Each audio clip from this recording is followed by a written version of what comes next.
한국 기술 설계도만 넘겨받으면 금방 따라잡지.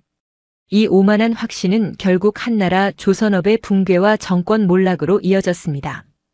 5년 동안 바다에 띄우지 못한 배가 20척이 넘었죠. 사업을 주도한 공기업은 파산 위기에 몰렸고 비리 스캔들은 정권을 흔들었습니다. 그런데 그 배들이 한국으로 옮겨지자 몇 달 만에 전부 완성됐어요. 같은 설계도, 같은 자재, 같은 돈이었습니다. 기술이 아니라 사람을 무시한 대가는 어디까지 갔을까요? 그 참혹했던 5년의 기록 지금 바로 들려드리겠습니다. 구독과 좋아요를 눌러주시고 감동의 대한민국이라고 댓글을 남겨주세요. 저는 이사벨라 노바크 국제 프로젝트에서 실패의 징후를 찾는 사람입니다. 성공보다 무너질 순간을 먼저 보는 게 제 일이었죠. 2026년 3월 저는 한 나라의 초대형 해양 에너지 프로젝트 심사차 현장에 도착했습니다. 도시 전체가 축제 분위기였어요. 대형 현수막이 거리마다 걸려 있었고 텔레비전에선 정부 관계자들이 연일 성공을 약속했습니다. 하지만 제 가슴속 깊은 곳에선 불안이 차올랐어요. 이 정도 흥분은 항상 사고의 전조였으니까요. 공항을 빠져나오자마자 저를 마중 나온 건 정부 측 리무진이었습니다. 차 안에서 받은 자료 뭉치는 두께만 10cm가 넘었어요. 화려한 표지에는 이 나라의 국기와 함께 미래 해양 강국이라는 문구가 박혀 있었죠. 저는 차창 밖을 바라보며 생각했습니다. 이건 프로젝트가 아니라 정치쇼구나. 그 순간 제 머릿속엔 과거의 기억이 스쳤어요. 29살이었습니다. 동남아시아 한 나라의 인프라 프로젝트에 참여했을 때였죠. 그때 저는 젊고 열정적이었어요. 서류상으론 완벽했습니다. 인증서도 갖춰져 있었고 계획도 치밀했죠.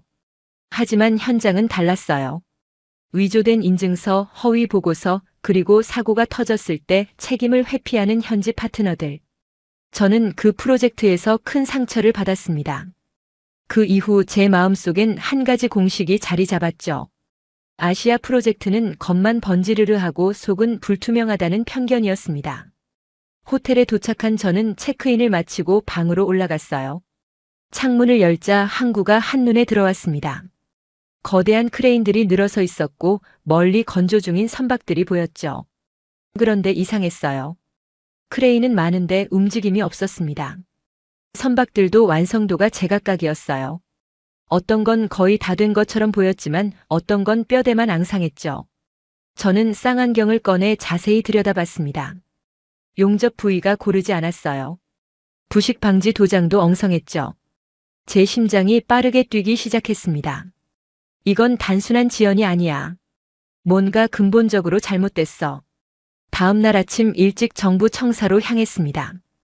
회의실은 대리석과 유리로 치장된 최신식이었어요. 에어컨이 과하게 틀어져 있어서 추울 정도였죠. 회의 테이블엔 20명 넘는 관계자들이 앉아 있었습니다. 그중 한 사람이 저를 향해 환하게 웃으며 손을 내밀었어요. 에두아르도 실바, 이 프로젝트의 총괄 책임자였습니다. 40대 초반으로 보이는 그는 말쑥한 양복 차림에 자신감이 넘쳤죠. 에두아르도가 말했습니다. 노바크 씨 환영합니다. 우리 프로젝트는 순조롭게 진행되고 있어요.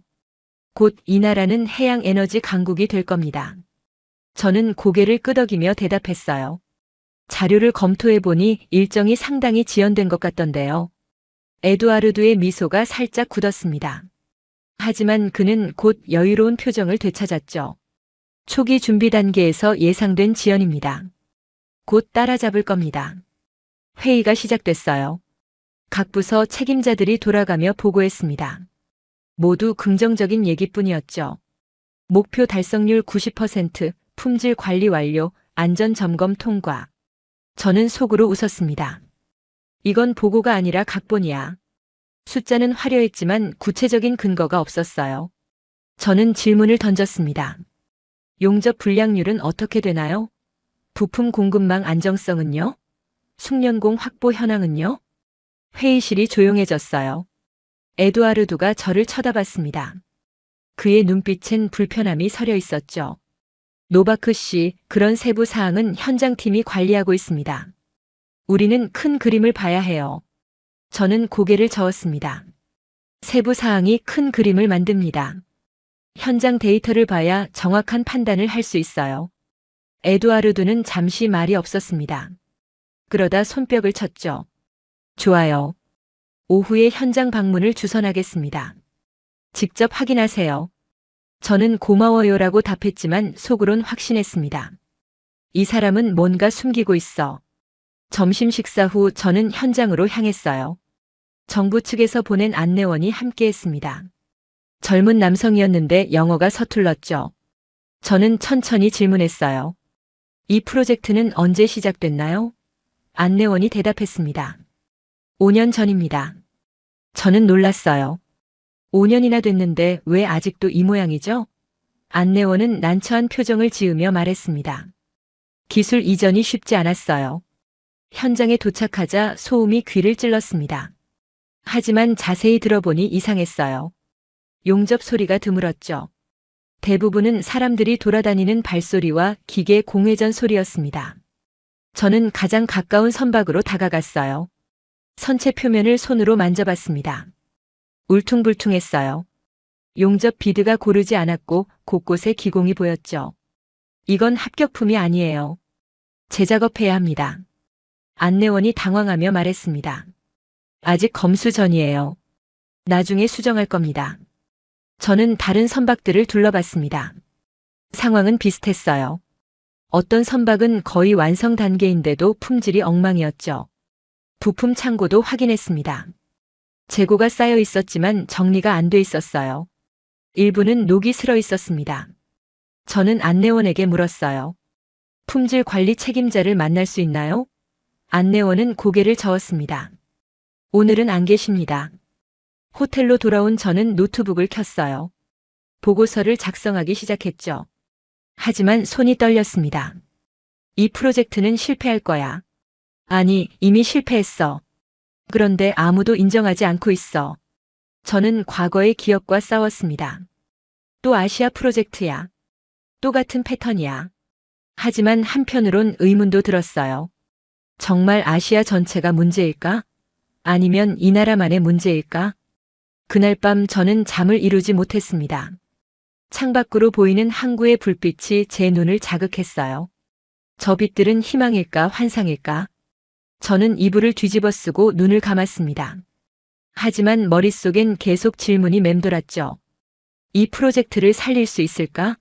아니면 그냥 무너지는 걸 지켜봐야 할까? 제 역할은 뭘까?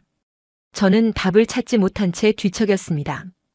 이틀 후 저는 다시 정부 청사에 불려갔습니다. 이번엔 고위급 회의였어요. 에두아르도뿐 아니라 장관급 인사들도 참석했죠. 회의실 분위기는 무거웠습니다. 저는 제자리에 앉으며 주변을 살폈어요. 모두 긴장한 표정이었죠. 에두아르도가 일어나 발표를 시작했습니다. 신사숙녀 여러분, 우리 프로젝트는 전환점을 맞이했습니다. 그의 목소리엔 힘이 실려 있었어요. 에두아르도가 화면을 켰습니다. 슬라이드에는 한국조선사 로고가 떠 있었죠. 그가 말을 이었어요. 지금까지 우리는 한국 기술에 의존해 왔습니다. 하지만 이젠 달라질 겁니다. 우리는 기술을 완전히 이전받아 자립할 것입니다. 저는 미간을 찌푸렸어요. 기술 이전이요? 구체적으로 어떻게요? 에두아르도가 자신만만하게 대답했습니다. 설계도만 있으면 됩니다. 우리에겐 충분한 인력과 자금이 있어요. 한국이 할 수 있다면 우리도 할 수 있습니다. 회의실 안에서 박수가 터졌어요. 저는 박수를 치지 않았습니다. 대신 질문을 던졌죠. 숙련공은 어떻게 확보하시나요? 품질 관리 시스템은요? 공급망은요? 에두아르도의 얼굴이 굳었습니다. 그러나 곧 웃음을 지으며 말했어요. 노바크 씨는 너무 비관적이시군요. 우리는 이미 준비를 마쳤습니다. 현지 대학에서 엔지니어를 양성하고 있고요. 부품 공급 업체도 계약을 마쳤습니다. 저는 속으로 한숨을 쉬었어요. 엔지니어 양성이라니. 용접 하나 제대로 하려면 최소 5년은 걸려. 하지만 저는 입을 다물었습니다. 제 경고를 들을 사람이 없다는 걸 알았으니까요. 회의가 끝난 후 에두아르도가 저를 따로 불렀습니다. 복도 한쪽 구석에서 그가 낮은 목소리로 말했어요. 노바크 씨, 솔직히 말하죠. 이 프로젝트는 저에게 정치적으로 중요합니다. 성공하면 제 입지가 확고해져요. 저는 에두아르도를 똑바로 쳐다봤습니다. 정치보다 안전이 우선 아닌가요? 에두아르도가 피식 웃었어요. 안전은 문제 없습니다. 제가 보장하죠. 저는 호텔로 돌아와 노트북을 켰습니다. 한국 조선 산업에 대해 검색하기 시작했어요. 자료가 쏟아졌죠. 세계 1위 조선 강국 초대형 선박 건조 기술, 품질 관리 시스템. 저는 스크롤을 내리며 읽었습니다. 그런데 한 가지 패턴이 보였어요. 한국 조선사들이 기술 이전을 요구받고 떠난 사례들이었죠. 저는 기사를 클릭했습니다. 기사 내용은 충격적이었어요. 한 나라가 한국 조선사에 무리한 기술 이전을 요구했고 한국 측이 거부하자 계약을 파기했다는 내용이었죠. 그 나라는 자체적으로 건조를 시도했지만 실패했습니다. 결국 막대한 손실을 입고 프로젝트를 포기했어요. 저는 화면을 응시하며 생각했습니다. 이건 그 나라와 똑같은 길이야. 다음 날 아침 뉴스를 켰어요. 정부 대변인이 기자회견을 하고 있었죠. 우리는 더 이상 외국 기술에 의존하지 않을 것입니다. 현지 부품 비율을 70% 이상으로 높이고 모든 핵심 기술을 이전받을 것입니다. 이것이 진정한 자립입니다. 기자들이 박수를 쳤어요. 저는 리모컨을 내려놓았습니다. 이건 자립이 아니라 자살이야. 오후에 저는 현장을 다시 방문했어요. 이번엔 허락 없이 혼자 갔습니다. 경비가 저를 막으려 했지만 제 신분증을 보여주자 통과시켜줬죠. 저는 작업장 안으로 들어갔습니다. 용접공들이 일하고 있었어요. 저는 한 용접공에게 다가가 작업을 지켜봤습니다. 그의 손놀림이 서툴렀어요. 용접봉 각도가 일정하지 않았고 속도도 들쭉날쭉했죠.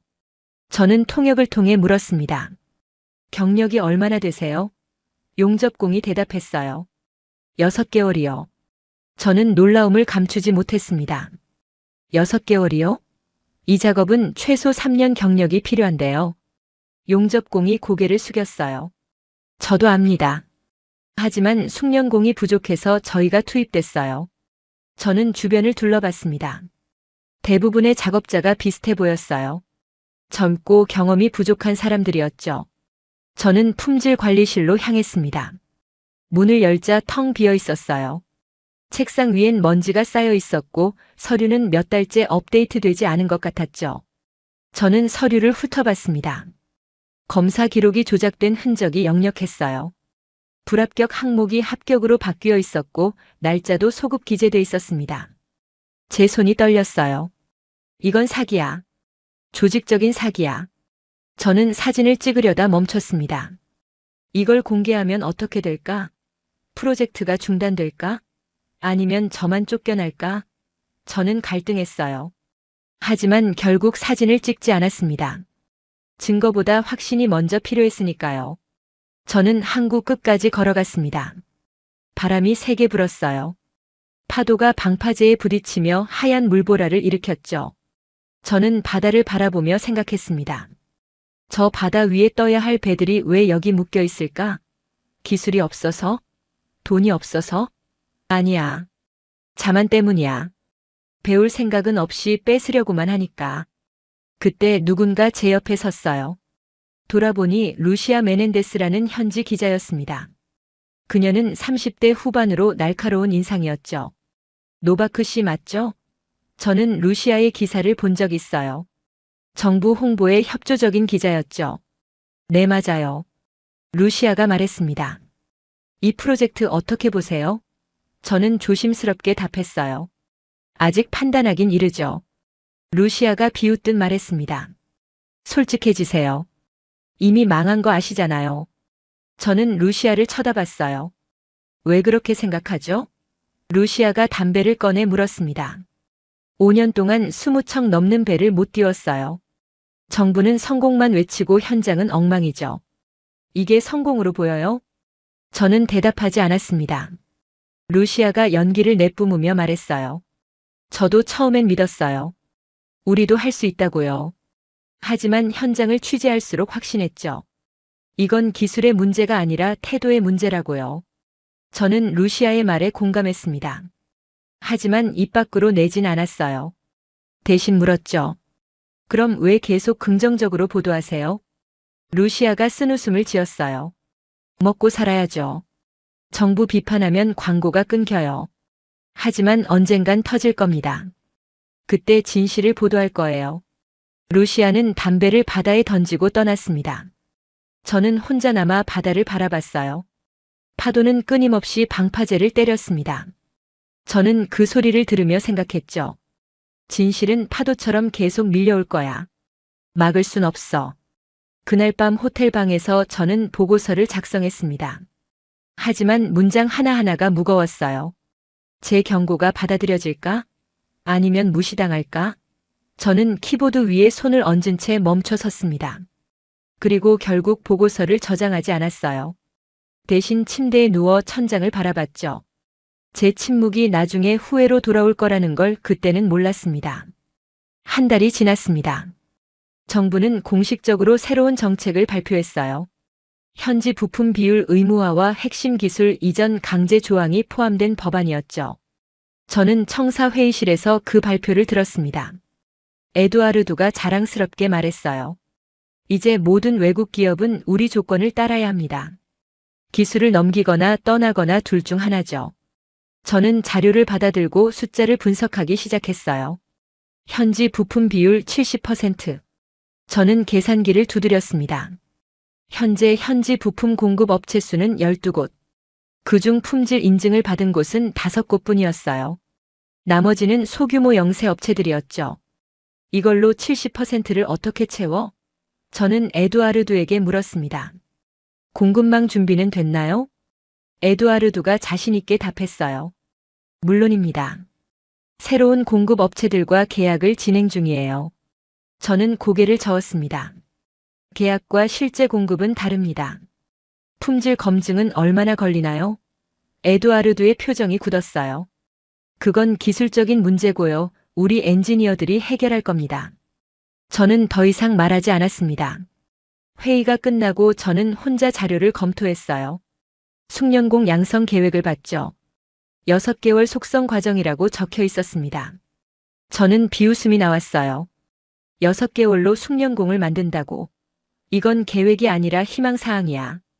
품질 관리 시스템 항목을 봤습니다. ISO 인증 취득 예정이라고만 써 있었어요. 구체적인 일정도 없고 담당자도 명시되지 않았죠. 저는 빨간 펜으로 동그라미를 쳤습니다. 이건 전부 공백이야. 하나도 준비된 게 없어. 저는 과거를 떠올렸어요. 동남아시아 프로젝트에서 봤던 패턴과 똑같았습니다.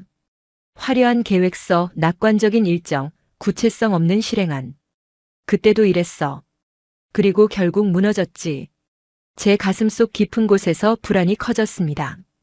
또 같은 일이 반복되는 건가? 다음 날 현장 회의가 열렸어요. 이번엔 외국 기업 대표들도 참석했습니다. 유럽, 중동, 그리고 한국에서 온 사람들이었죠. 저는 회의실 뒤쪽에 앉아 관찰했어요.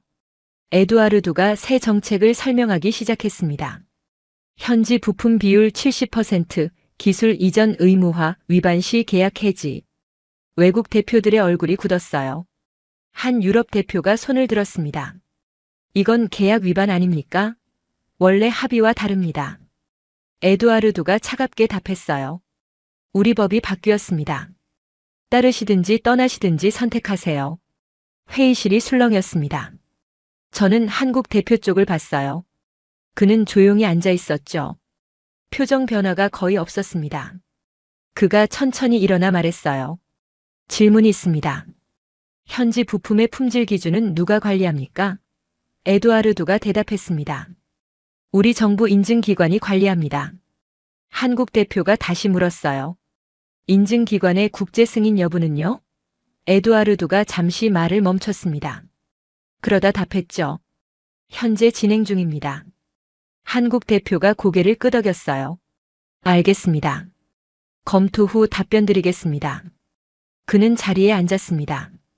회의가 끝난 후 저는 한국 대표를 따라갔어요. 복도에서 그를 불러 세웠습니다. 잠깐 대화할 수 있을까요?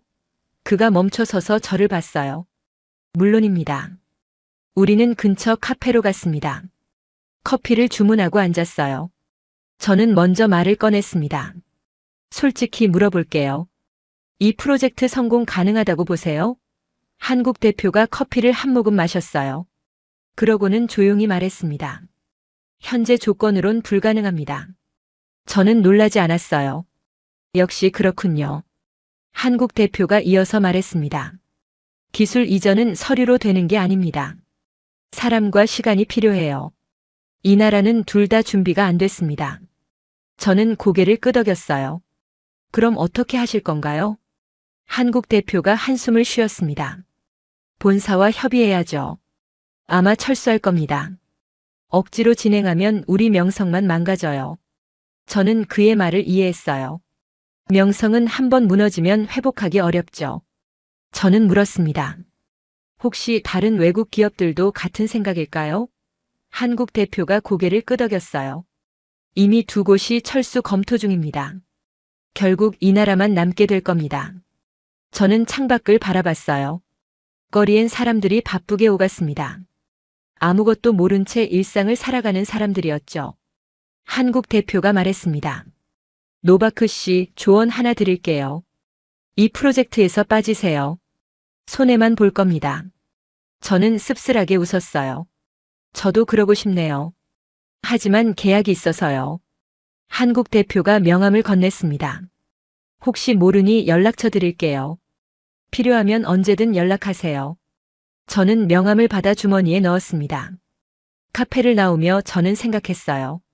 이 사람은 왜 이렇게 차분할까? 위기 앞에서도 흔들리지 않는 이유가 뭘까? 저는 답을 찾지 못했습니다. 일주일 후 뉴스가 터졌어요. 외국 조선사들이 줄줄이 철수한다는 내용이었죠. 유럽 기업 3곳, 중동 기업 2곳이 계약 해지를 통보했습니다. 정부는 발끈했어요. 대변인이 기자회견에서 말했습니다. 그들은 우리를 무시했습니다. 하지만 우리는 스스로 해낼 것입니다. 저는 텔레비전을 끄고 창밖을 봤어요. 항구가 보였습니다. 크레인들이 멈춰 있었죠. 움직임이 점점 줄어들고 있었어요. 저는 쌍안경으로 현장을 봤습니다. 작업자 수도 줄어든 것 같았어요. 제 예감이 맞아가고 있었습니다. 그날 밤 저는 에두아르도에게서 전화를 받았어요. 내일 긴급 회의가 있습니다. 꼭 참석해 주세요. 저는 알겠다고 답했죠.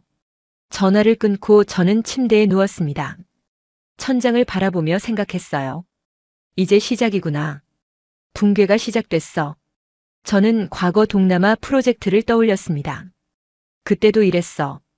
외국 기업들이 떠나고 현지만 남았죠. 그리고 6개월 만에 프로젝트가 중단됐어요. 제 마음속에 죄책감이 밀려왔습니다. 내가 더 강하게 경고했어야 했나? 아니면 애초에 참여하지 말았어야 했나? 저는 잠들지 못했어요. 새벽까지 뒤척이다 결국 일어나 커피를 끓였습니다. 창밖은 아직 어두웠어요. 멀리 항구의 불빛만 희미하게 보였죠. 저는 커피를 마시며 생각했습니다. 내일 회의에서 뭘 말해야 할까? 진실을 말할까? 아니면 그냥 침묵할까? 저는 답을 내리지 못한 채 동이 트는 걸 지켜봤습니다. 긴급 회의는 아침 일찍 시작됐습니다. 회의실엔 긴장감이 흘렀어요. 에두아르도가 먼저 말을 꺼냈습니다. 여러분도 아시다시피 대부분의 외국 기업이 철수했습니다. 하지만 한 곳만 남았어요. 한국 조선사입니다. 저는 고개를 들었습니다. 한국이 남았다고요? 에두아르도가 화면을 켰어요. 한국 조선사 로고와 함께 계약 조건이 떠올랐죠. 그들은 우리 조건을 받아들였습니다. 다만 몇 가지 요구 사항이 있어요. 저는 화면을 자세히 봤습니다. 요구 사항엔 작업 일정 준수, 품질 기준 명시, 현지 인력 교육 기간 보장이 적혀 있었어요. 저는 손을 들었습니다. 이 조건들은 합리적으로 보이는데요. 에두아르도가 인상을 찌푸렸어요. 문제는 시간입니다. 교육만 1년이 걸린다고 해요. 우리는 그렇게 기다릴 수 없어요. 저는 조심스럽게 말했습니다. 하지만 교육 없이 진행하면 품질이 보장되지 않잖아요. 회의실이 조용해졌어요. 에두아르도가 의자에 기대며 말했습니다. 한국 팀을 만나보죠. 오늘 오후에 올 겁니다. 저는 고개를 끄덕였어요. 속으론 궁금했죠. 다른 기업들은 다 떠났는데 왜 한국만 남았을까? 오후 2시 한국팀이 도착했습니다. 5명이었어요. 맨 앞에 선 사람이 자신을 소개했습니다. 강도윤입니다.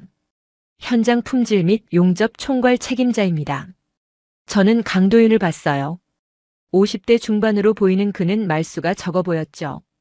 얼굴엔 주름이 깊게 패여 있었고 손은 굳은 살투성이었습니다. 에두아르두가 환영 인사를 했어요. 강 책임자님 환영합니다. 우리 프로젝트에 참여해 주셔서 감사합니다. 강도윤이 짧게 답했습니다. 감사합니다. 저는 일하러 왔습니다. 그의 목소리는 낮고 단단했어요. 회의가 시작됐습니다. 에두아르두가 프로젝트 일정을 설명했어요. 6개월 안에 첫 번째 선박을 완성해야 합니다. 강도윤이 고개를 저었습니다. 불가능합니다. 에두아르두가 놀라며 물었어요. 왜죠? 강도윤이 서류를 펼쳤습니다. 현재 진행 상황을 봤습니다. 용접 불량률이 40%가 넘어요. 재작업만 3개월은 걸립니다. 에두아르두의 얼굴이 붉어졌어요. 그건 과장된 수치 아닙니까? 강도윤이 사진을 꺼냈습니다. 어제 현장에서 찍은 겁니다. 직접 확인하세요. 사진엔 울퉁불퉁한 용접 자국과 기공이 선명하게 보였죠. 저는 사진을 받아들고 자세히 봤어요. 제가 봤던 것보다 상태가 더 심각했습니다. 에두아르두가 변명했어요. 그건 아직 검수 전입니다.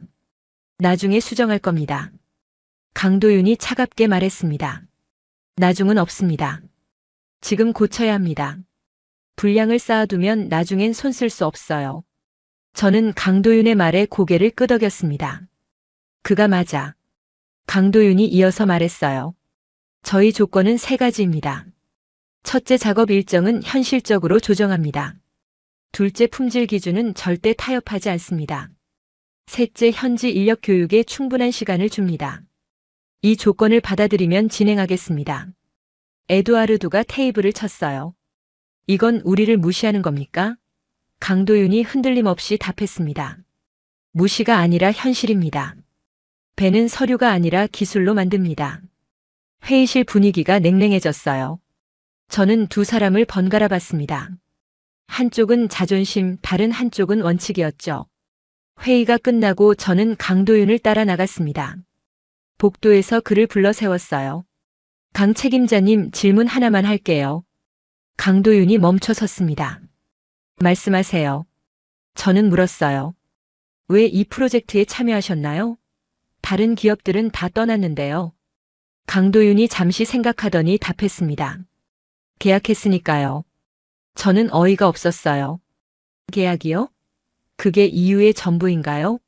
강도윤이 고개를 끄덕였습니다. 우리는 약속을 지킵니다. 손해를 보더라도요. 저는 그의 눈을 봤어요. 거짓이 없었습니다. 저는 다시 물었어요. 성공할 수 있다고 보세요? 강도윤이 천천히 말했습니다. 모르겠습니다. 하지만 최선을 다할 겁니다. 저는 그의 대답이 이상했어요. 다른 사람들은 항상 성공을 약속했죠. 하지만 강도윤은 달랐습니다. 그는 약속 대신 노력을 말했어요. 저는 물었습니다. 만약 실패하면 어떻게 하시나요? 강도윤이 짧게 답했어요. 그래도 끝까지 합니다. 중간에 던지지 않습니다. 저는 그의 말에 묘한 감동을 느꼈어요. 이 사람은 결과보다 과정을 믿는구나. 며칠 후 한국팀이 현장에 들어왔습니다. 저는 그들을 따라가 작업을 지켜봤어요. 강도윤이 용접공들을 모았습니다. 그는 직접 시범을 보이기 시작했어요. 용접봉을 잡고 천천히 움직였죠. 각도와 속도가 일정했습니다. 용접 비드가 고르게 형성됐어요. 현지 용접공들이 지켜봤습니다.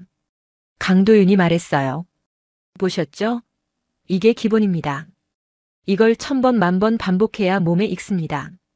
한 용접공이 물었어요. 얼마나 걸리나요? 강도윤이 답했습니다. 사람마다 다릅니다. 빠르면 1년, 느리면 3년이에요. 용접공들이 술렁였어요. 1년이요? 그렇게 오래요? 강도윤이 고개를 끄덕였습니다. 기술은 시간을 속일 수 없습니다. 저는 그의 말을 들으며 생각했어요. 이 나라 정부는 6개월이면 된다고 했지. 얼마나 허황된 계획이었는지 이제야 실감했습니다. 한국 팀은 매일 아침 일찍 현장에 왔어요. 저녁 늦게까지 일했죠. 저는 그들을 관찰했습니다. 화려한 말이 없었어요. 그저 묵묵히 일할 뿐이었죠. 불량품을 발견하면 즉시 재작업했습니다. 타협이 없었어요. 어느 날 저는 강도윤에게 물었습니다. 왜 이렇게까지 하세요? 돈도 제대로 못 받는다면서요. 강도윤이 용접 마스크를 벗으며 답했어요. 제 이름이 걸린 일입니다. 대충 할 수 없어요. 저는 그의 얼굴을 봤습니다. 땀과 먼지로 얼룩져 있었지만 눈빛만은 또렷했어요. 저는 그 순간 깨달았습니다. 이 사람은 자부심으로 일하는구나. 돈이나 명예가 아니라 자기 기준으로 일하는 거야. 저는 제 자신을 돌아봤어요. 나는 뭘 기준으로 일하고 있지? 규칙? 계약? 아니면 두려움? 한 달이 지났습니다. 한국 팀의 작업 속도는 느렸어요. 하지만 품질은 확실했죠. 저는 완성된 부분을 검사했습니다. 용접 비드가 완벽했어요. 틈새가 없었고 강도도 기준치를 넘었습니다. 저는 보고서에 합격 도장을 찍었어요. 에두아르두가 불만을 터뜨렸습니다. 너무 느려요. 이 속도면 언제 끝내나요? 강도윤이 차분하게 답했어요. 빠른 게 중요한 게 아닙니다. 제대로 하는 게 중요하죠. 에두아르두가 소리쳤어요. 저는 결과가 필요해요. 과정이 아니라. 강도윤이 에두아르두를 똑바로 봤습니다. 과정 없이 결과는 없습니다. 그 말이 에두아르두를 더 화나게 했어요. 하지만 강도윤은 흔들리지 않았죠. 저는 두 사람의 대립을 지켜보며 생각했습니다. 이 충돌은 피할 수 없었어. 가치관 자체가 다르니까. 저는 그날 밤 일기를 썼어요. 강도윤이라는 사람이 이상하다. 그는 성공을 약속하지 않는다. 대신 원칙을 지킨다. 왜 이게 나를 불편하게 할까? 아마도 그가 내가 잃어버린 걸 가지고 있어서일 거다. 신년 말이다. 저는 펜을 내려놓고 창밖을 봤습니다. 달빛이 항구를 비추고 있었어요. 저 빛처럼 강도윤은 흔들리지 않는구나. 6개월이 지났습니다. 정부가 약속한 첫 번째 선박 완성 시점이었어요. 하지만 현장은 여전히 혼란스러웠죠. 저는 정기 점검차 항구로 향했습니다. 가는 길에 뉴스를 봤어요. 대변인이 자신 있게 말하고 있었죠. 우리 프로젝트는 순조롭게 진행되고 있습니다. 곧 성과를 보여드리겠습니다. 저는 라디오를 껐어요. 현장에 도착하자 현실이 보였습니다. 선박들은 여전히 미완성 상태였어요. 어떤 건 진척이 거의 없었죠. 저는 작업 일지를 확인했습니다. 용접 불량으로 인한 재작업이 반복되고 있었어요. 부품 납품도 계속 지연됐죠. 저는 품질관리실로 갔습니다. 책임자를 만나 물었어요. 현재 합격률이 어떻게 되나요? 책임자가 난처한 표정을 지으며 답했습니다. 30% 정도요. 저는 놀랐어요. 30%요? 나머지 70%는요? 책임자가 고개를 숙였습니다. 재작업 중이거나 폐기 대기입니다. 저는 더 이상 참을 수 없었어요. 이 상황을 정부에 보고하셨나요? 책임자가 손을 저었습니다. 보고하면 제가 잘립니다. 위에선 좋은 소식만 오네요. 저는 한숨을 쉬었습니다. 이게 바로 문제야. 진실을 말하는 사람이 처벌받는 시스템. 저는 한국팀 작업장으로 갔어요. 강도윤이 현지 용접공을 지도하고 있었습니다. 저는 조용히 지켜봤어요. 강도윤이 용접공의 손을 잡고 각도를 조정해줬죠. 천천히 따라하세요. 급하게 하면 불량이 생깁니다. 용접공이 다시 시도했어요. 이번엔 훨씬 나아 보였습니다. 강도윤이 저를 봤어요. 노바크 씨 오셨군요. 저는 다가가 물었습니다. 진척이 어떤가요? 강도윤이 솔직하게 답했어요. 느립니다. 예상보다 현지 인력의 기술 수준이 낮아요. 하지만 포기하진 않을 겁니다. 저는 그의 얼굴을 봤습니다. 피곤해 보였지만 눈빛은 여전히 강했어요. 저는 물었어요.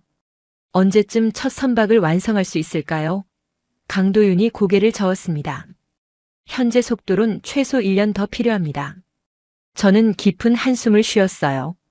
정부는 이미 완성됐다고 발표할 텐데. 강도윤이 차분히 말했습니다. 발표와 현실은 다르죠. 저희는 현실을 따릅니다. 그날 오후 에두아르두가 현장을 방문했습니다. 수행원들을 대동하고 왔어요. 그는 미완성 선박들을 둘러보며 인상을 찌푸렸죠. 강도윤을 불러 세웠습니다. 강 책임자, 이게 뭡니까? 6개월이나 지났는데 왜 이 모양입니까? 강도윤이 침착하게 답했어요. 불량품을 재작업하느라 시간이 걸렸습니다. 에두아르두가 소리쳤습니다. 불량품? 누가 불량품을 만들었죠? 강도윤이 서류를 펼쳤어요. 여기 기록이 있습니다. 현지 공급 부품의 70%가 기준 미달이었어요. 에두아르두의 얼굴이 붉어졌습니다. 그건 한국 기술을 제대로 이전하지 않았기 때문 아닙니까? 강도윤이 고개를 저었어요. 기술 이전은 완료됐습니다. 문제는 숙련도입니다. 시간이 필요해요. 에두아르두가 비웃듯 말했습니다. 시간? 우리는 이미 충분히 기다렸어요. 강도윤이 차분하게 말했습니다. 기술은 서류가 아니라 손과 시간입니다. 그 말에 저는 가슴이 뛰었어요. 정확히 핵심을 찔렀어. 에두아르두가 할 말을 잃었죠. 그는 돌아서며 중얼거렸습니다. 이건 한국의 책임이야. 우리 잘못이 아니야. 저는 에두아르두가 떠나는 걸 지켜봤어요. 그의 뒷모습엔 분노와 불안이 섞여 있었습니다. 저는 강도윤에게 다가가 물었어요. 에두아르두가 한국을 비난하는데 괜찮으세요? 강도윤이 어깨를 으쓱했습니다. 진실은 변하지 않아요. 시간이 증명할 겁니다. 저는 그날 저녁 호텔방에서 보고서를 작성했어요. 손가락이 키보드 위에서 멈췄습니다. 뭐라고 써야 할까? 진실을 쓰면 에두아르두가 저를 해고할 거야. 하지만 거짓을 쓰면 제 양심이 용서하지 않을 거야. 저는 고민 끝에 사실을 있는 그대로 적었습니다. 프로젝트는 심각한 지연 상태다. 품질 문제가 만연하다. 현지 기술 수준이 목표에 미달한다. 보고서를 제출하고 저는 침대에 누웠어요. 천장을 바라보며 생각했습니다. 이 보고서가 받아들여질까? 아니면 묻힐까? 저는 불안했어요. 하지만 동시에 홀가분했죠. 최소한 거짓말은 하지 않았으니까. 다음 날 아침 에두아르두에게서 전화가 왔습니다. 노바크 씨 보고서 받았어요. 저는 긴장하며 답했죠. 네, 확인하셨나요? 에두아르두가 차갑게 말했어요. 너무 비관적이군요. 다시 작성해 주세요. 저는 단호하게 답했습니다. 이게 사실입니다. 바꿀 수 없어요.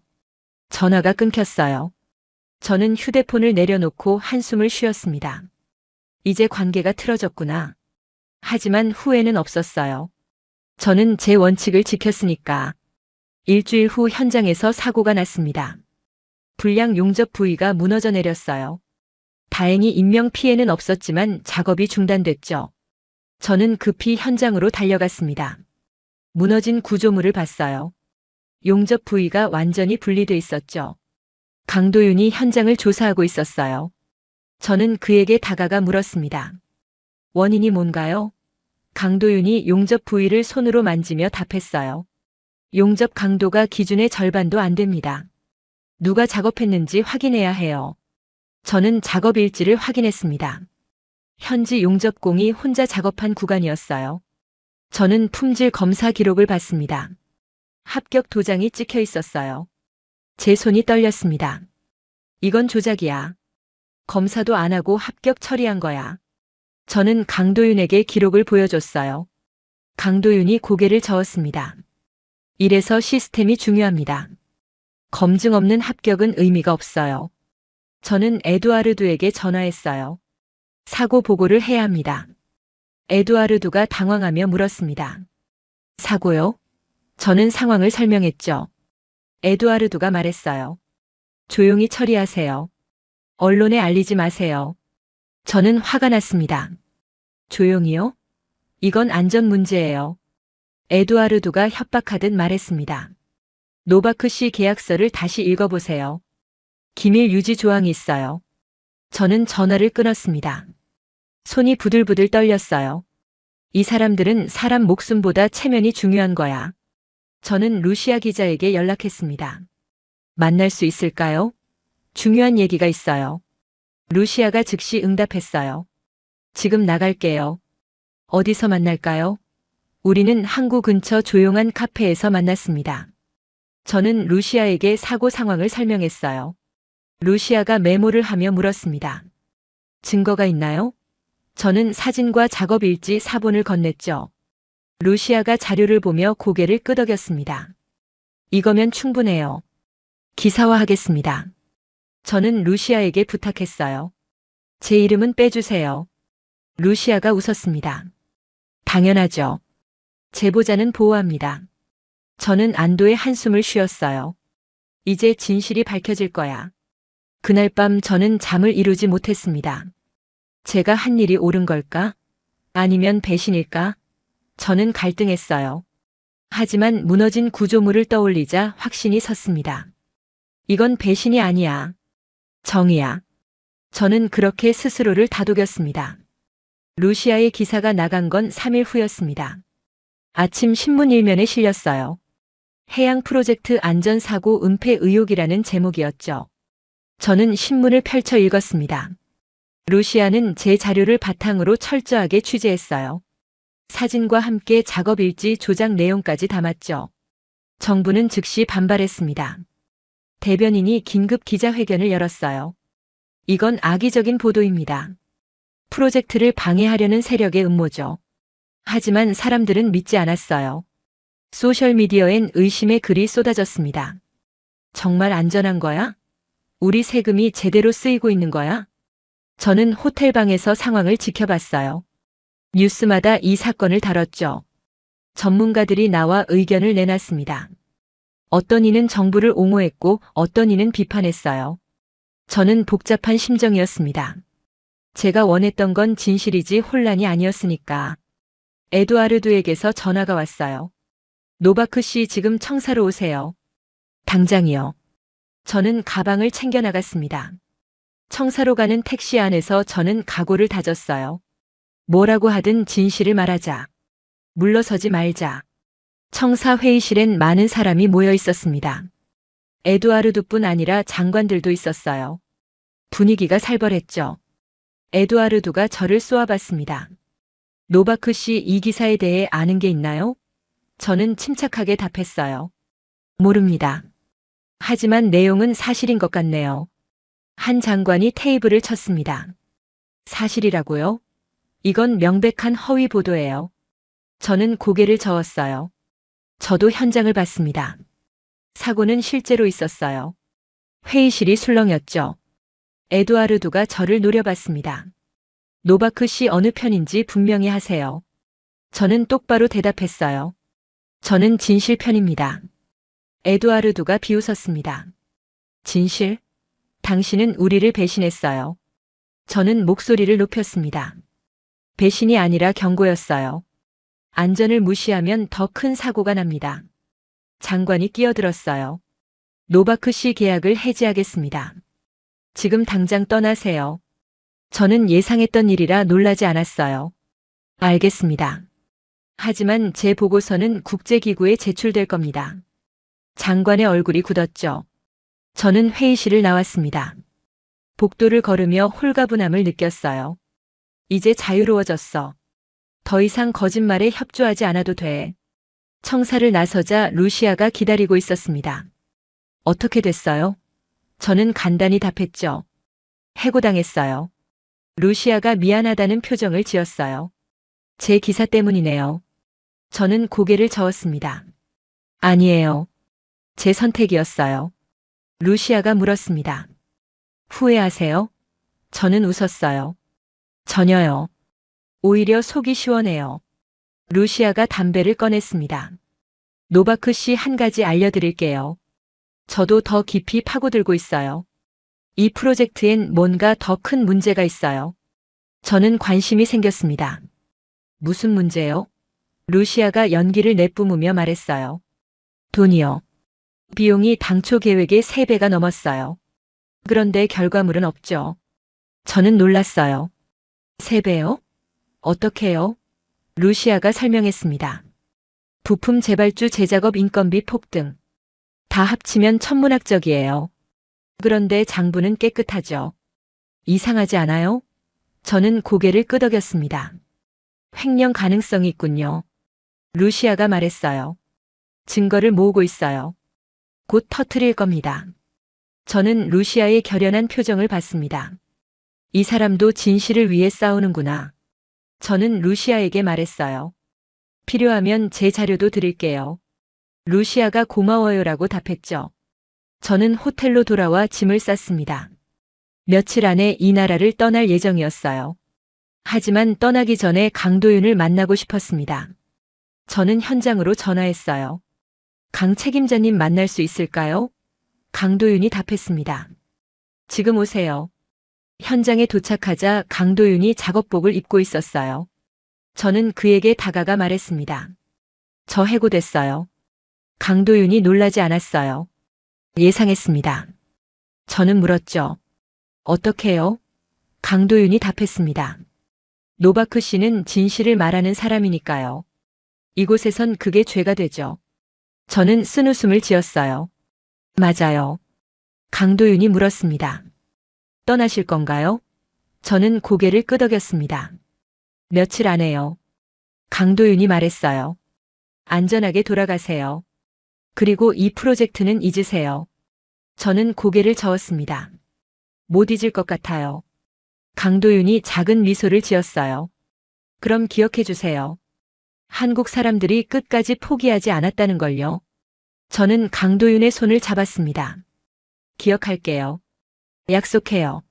며칠 후 더 큰 뉴스가 터졌습니다. 루시아의 두 번째 기사였어요. 해양 프로젝트 비용 폭등 의혹 공기업 횡령 정황이라는 제목이었죠. 저는 기사를 읽으며 충격을 받았습니다. 루시아는 내부 문서를 입수했어요. 허위 계약서, 유령 공급업체 뇌물 수수 내역까지 담겨 있었죠. 여론이 폭발했습니다. 사람들이 거리로 나왔어요. 시위가 시작됐죠.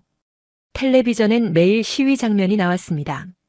우리 세금 돌려내라는 구호가 울려 퍼졌어요. 저는 호텔 창문으로 거리를 내려다봤습니다. 수천 명이 모여 있었어요. 정부는 수습에 나섰습니다. 특별조사팀을 꾸렸죠. 하지만 사람들은 믿지 않았어요. 이미 신뢰가 무너졌으니까. 저는 뉴스를 보며 생각했습니다. 이 모든 게 예견됐던 일이야. 처음부터 잘못된 출발이었어. 에두아르두가 체포됐다는 뉴스가 나왔습니다. 횡령과 직무유기 혐의였어요. 저는 그의 모습을 텔레비전에서 봤습니다. 수갑을 차고 고개를 숙인 채 끌려가는 모습이었죠. 저는 복잡한 감정을 느꼈어요. 동정과 분노가 섞였습니다. 저는 마지막으로 현장을 방문했습니다. 작업이 거의 중단된 상태였어요. 인부들이 335 모여 이야기하고 있었죠. 크레인은 멈춰 있었고 선박들은 여전히 미완성이었습니다. 저는 한 선박 앞에 섰어요. 녹슬기 시작한 외관을 바라봤습니다. 5년의 시간과 엄청난 돈이 이 모양을 만들었구나. 강도윤을 찾았습니다. 그는 사무실에서 서류를 정리하고 있었어요. 저는 문을 두드렸죠. 강도윤이 고개를 들었습니다. 노바크 씨 또 오셨네요. 저는 들어가 앉았어요. 이제 어떻게 되나요? 강도윤이 한숨을 쉬었습니다. 프로젝트가 중단될 것 같아요. 정부가 파산 직전이거든요.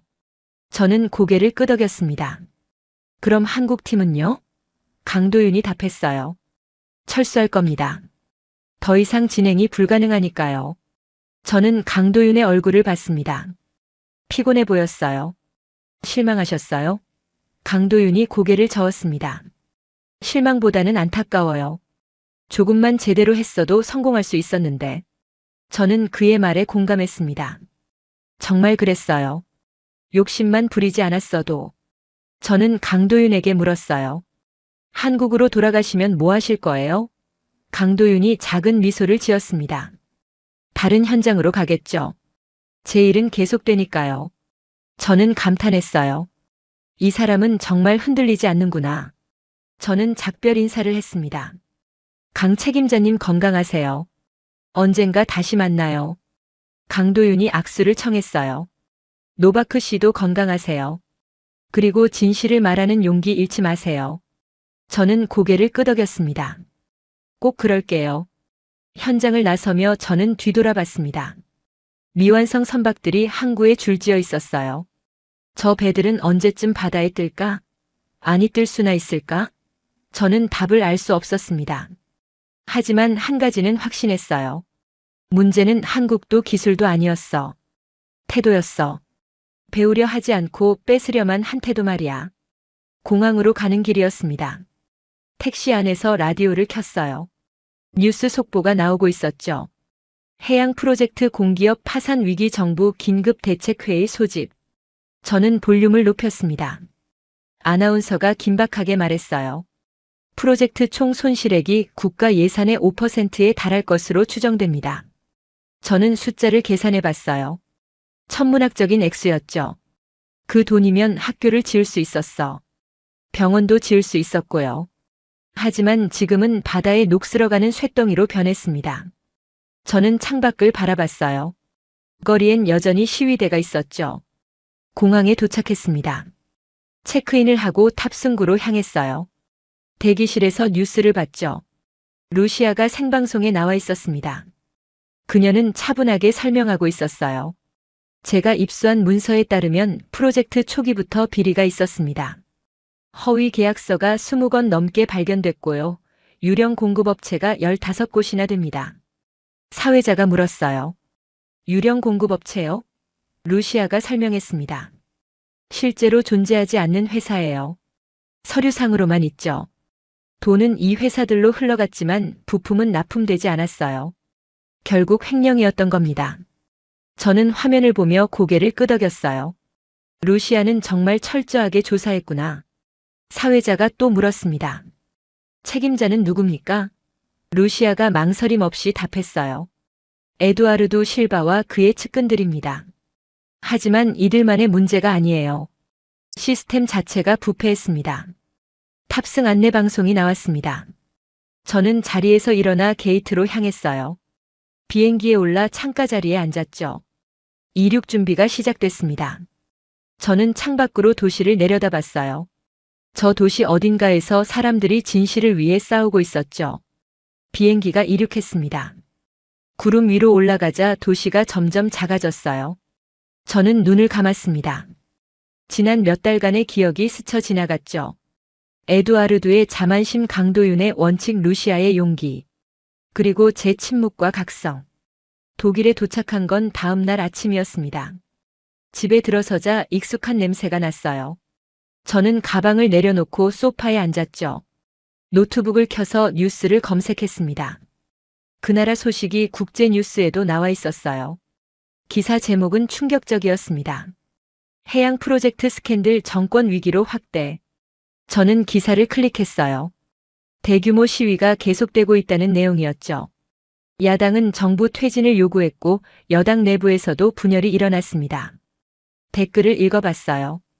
국민들의 분노가 글자 하나하나에서 느껴졌죠. 우리 돈을 어디에 썼나, 책임자를 처벌하라, 이런 정부는 필요 없다. 저는 화면을 내리며 한숨을 쉬었습니다. 이 모든 게 예방할 수 있었는데.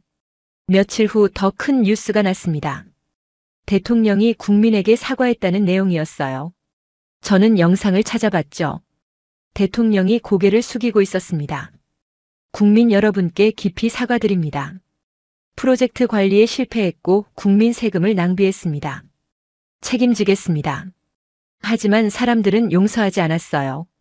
댓글엔 비난이 쏟아졌죠. 사과로 끝날 일이 아니다. 퇴진하라. 감옥에 가야 한다. 저는 화면을 끄고 창밖을 봤습니다. 독일의 하늘은 맑았어요. 하지만 제 마음은 무거웠죠. 루시아에게서 이메일이 왔습니다. 노바크 씨, 안녕하세요. 독일에 잘 도착하셨나요? 여기는 아수라장이에요.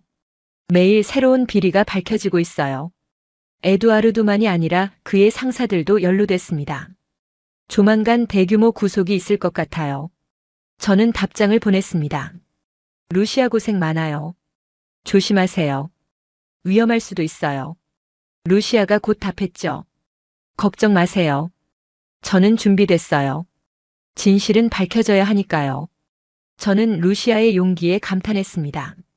일주일 후 대규모 구속영장이 발부됐습니다. 에두아르두 외에 공기업 임원 5명, 정부 관료 3명이 체포됐어요. 뉴스는 연일 이 사건을 다뤘죠. 저는 체포 장면을 봤습니다. 한때 권력의 중심에 있던 사람들이 수갑을 차고 고개를 숙이고 있었어요. 저는 복잡한 감정을 느꼈습니다. 이들이 저지른 일을 생각하면 당연한 처벌이었어요. 하지만 한편으론 안타까웠죠. 이들도 처음엔 나라를 위한다고 생각했을 거야. 언제부터 잘못된 걸까? 야당이 탄핵을 추진한다는 뉴스가 나왔습니다. 대통령 책임론이 거세졌어요. 저는 정치 분석 기사를 읽었죠. 전문가들은 정권 붕괴 가능성을 높게 봤습니다. 프로젝트 실패가 정치 위기로 번진 거예요. 저는 과거를 떠올렸습니다. 에두아르두가 처음 회의에서 했던 말이 생각났어요.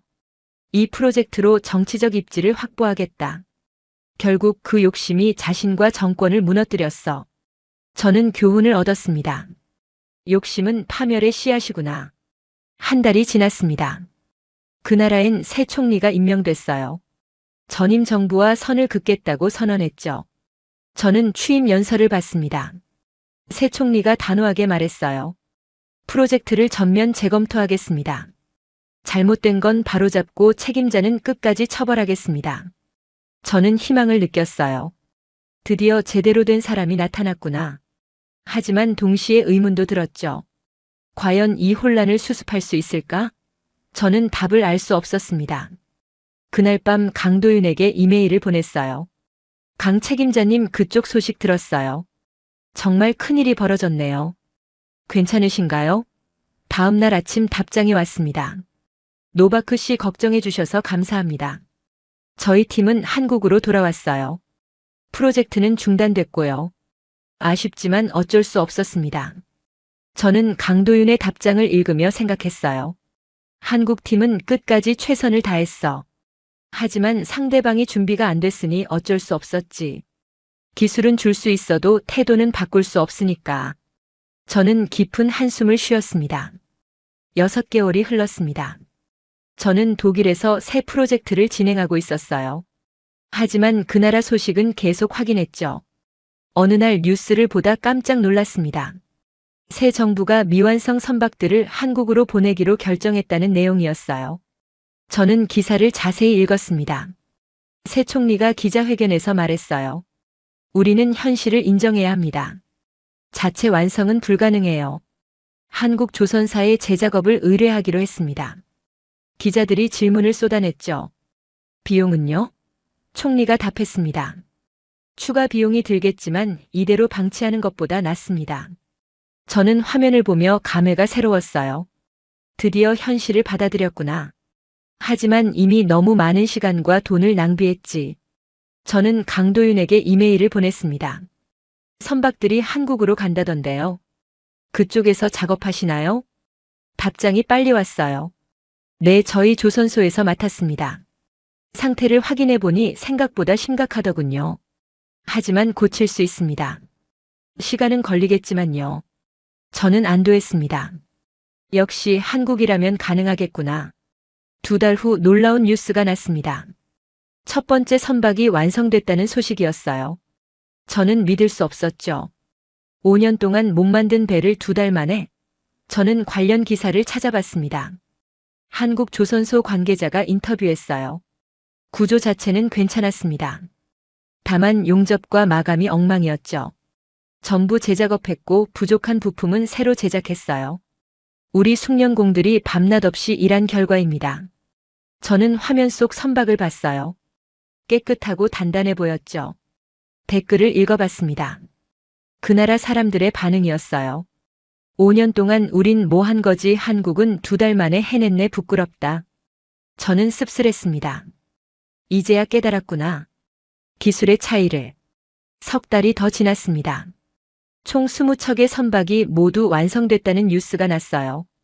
저는 놀라움을 금할 수 없었죠.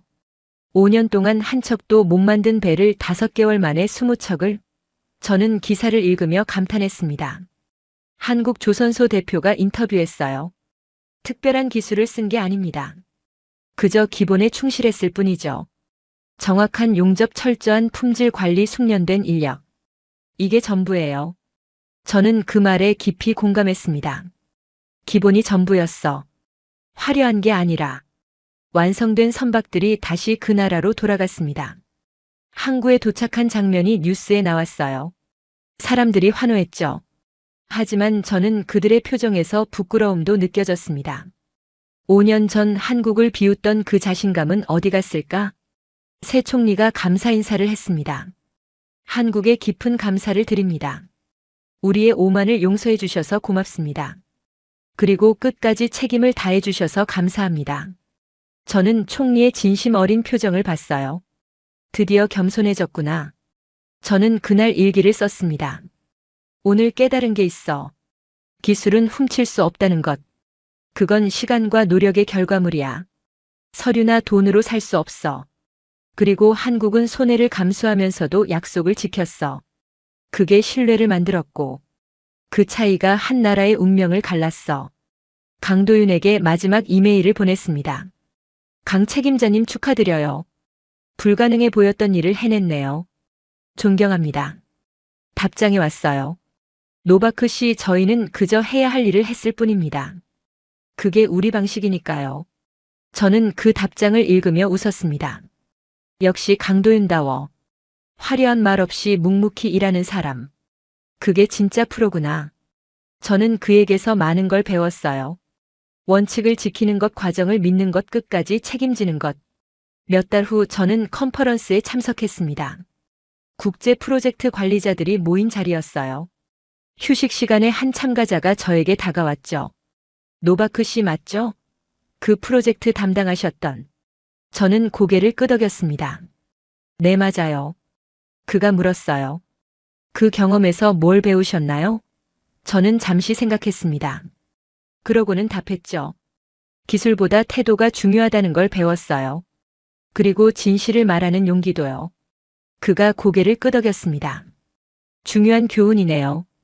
저는 그날 밤 호텔방에서 창밖을 바라봤어요. 도시의 불빛이 반짝였죠. 저는 과거를 떠올렸습니다. 동남아 프로젝트에서의 실패, 그로 인한 편견, 그리고 이번 프로젝트에서의 깨달음. 저는 성장했어.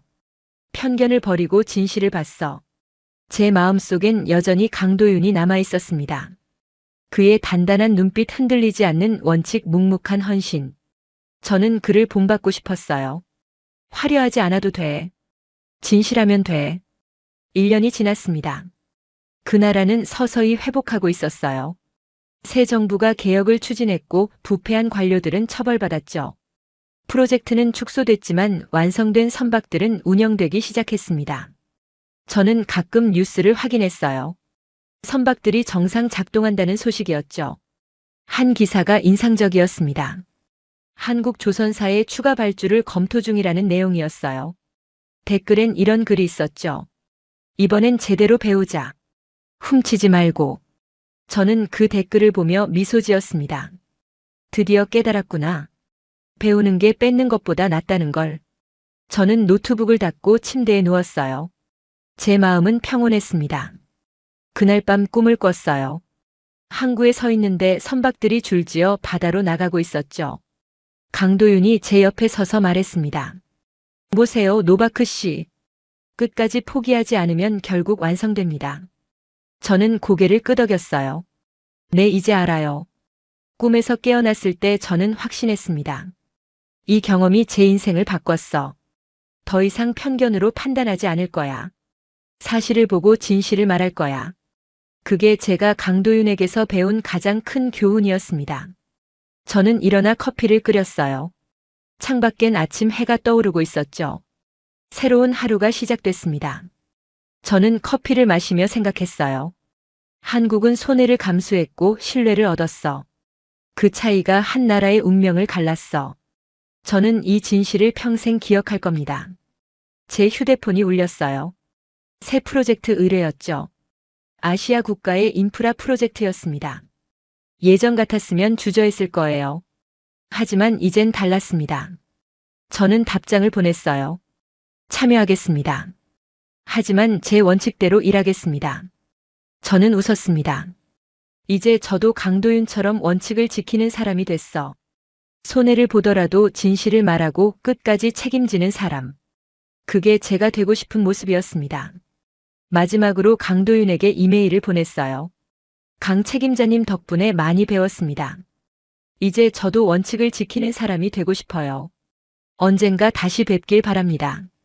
답장은 간단했습니다. 노바크 씨 언제든 환영합니다. 함께 일할 날을 기대하겠습니다.